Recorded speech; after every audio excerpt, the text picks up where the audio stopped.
conversation some time back with a dear friend about helping fellow colleagues who were having difficulties at work.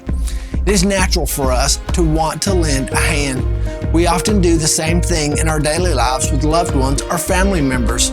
Helping others, however, is not always as simple as it may seem. Many times, helping out requires us to not help, to refrain from offering advice, to leave questions unanswered, to let people struggle with problems.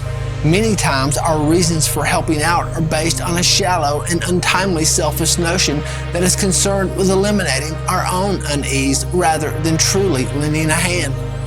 Unfortunately, this type of help can derail careers, ruin friendships, and sink the ship faster than doing nothing at all.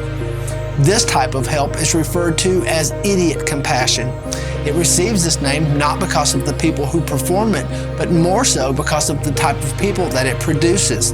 In other words, if we are always saving someone from the experience of failing or the experience of working through a problem, then in the end, those persons will have no true experience at all.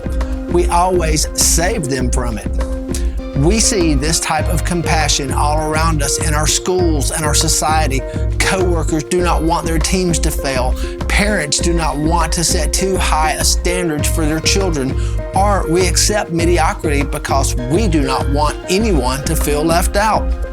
When we always save the day, we must be careful and ensure we are not saving someone from a valuable experience, that we are not depriving them of one of life's valuable lessons. It is a tough thing to do, but in the end, it is truly a form of helping out, of being compassionate and allowing someone to have the knowledge and experience they need to move through life. It is only fair that we allow such lessons to take their natural course. I had a wonderful college teacher who told us on our first day of class to not be afraid to fail in her class, that mistakes were just as much a learning tool as books and techniques.